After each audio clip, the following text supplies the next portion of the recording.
Madness, of the particularly nice or romantic kind, is an absolute prerequisite to a happy and successful life. Don't ever treat your little insanities as if they are aberrations that ought to be hidden from the rest of the world. Acknowledge them and use them to define your own way of living, the only life you have. All the most beautiful people in the world, the most creative, the ones who led revolutions, who discovered and invented things, did so because they embraced their own idiosyncrasies. There's no such thing as normal. Normal is just another word for lifeless. No matter how bad it gets, life is the miracle you are searching for. There is no other one around the corner. Develop the faith in it to let it take its own course. Make all the efforts you can to abide by its beauty, and it will not let you down. Use every resource you have been given, your mental faculties, the ability of your heart to love, and feel for those around you, your health and good fortune, all of the thousands of gifts life has given you to their maximum potential. Honor your life, please. Honor each gift and each moment by not laying it to waste. There is no real measure of success in this world except the ability to make good of life's endowments to you. Sometimes life's gifts arrive wrapped in all wrong damn wrapping, at which point we have to learn to do two things with them. Recognize them for what they are and gamble on our fear that they might be disasters. This brings me to my third life lesson. So just do it. Don't let your fears become boxes that enclose you. Open them out, feel them, and turn them into the greatest courage you are capable of.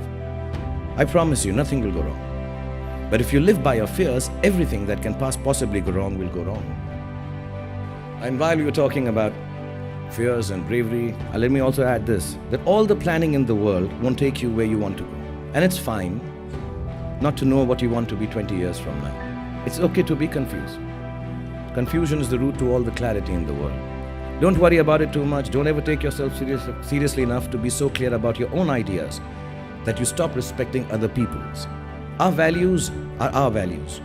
They don't make us any better than anyone else. At best, they just make us different. Always try to see the other person's truth, because like every movie has a story, every human being has one too, and you have no right to imagine that yours is better than anyone else's.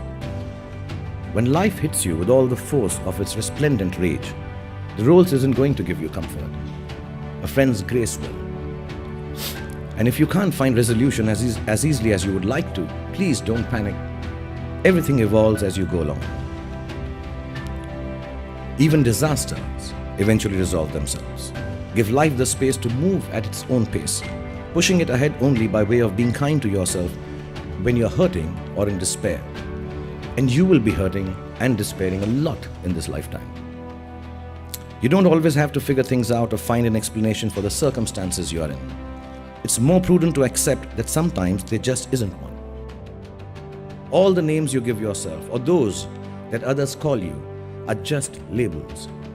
You're not defined by them, no matter how flattering or uncomplimentary they are. What defines you genuinely is your heart. But I genuinely say this out of experience, because if I was to go by what I'm called on the social media, I would be an old, desperate, manipulative has-been star who swings both ways, making crap movies. And these are just the good mentions. If you aren't charged about doing something, if you don't have what in Hindi we call josh, the fire in your belly for it, then don't do it. It's a waste of your time and, more importantly, of those who pin their hopes on your endeavors too. Redefine yourself if you have to, but do it on your own terms and just get on with it. Whatever it is that is pulling you back, it's not going away unless you stand up and start forging your own path with all your might in the opposite direction. Stop whining and start moving, so to speak. Sadness and happiness have the same quality of transience. Life is a balanced exchange of one with the other. Don't attach yourself to either. They're both going to change with the same certitude. Take them with the ephemeral spirit of their impermanence and manage them with a healthy dose of good humor. Laugh at yourself when you're despairing. Shed a tear or two when one of my movie plots makes you hysterical with laughter. Love people. Love the world around you. Love animals and birds and big cities and mountains. Love dreams. Yeah. And love your work and love me forever. Love your friends and love me forever. Love your enemies and love me forever. But most importantly, my friends, love yourselves. Embrace all that this life has in store for you. Let your heart be as deep as the deepest ocean and as wide as the furthest horizon. Know that it is limitless. Love is not an excuse to grab or to hold on or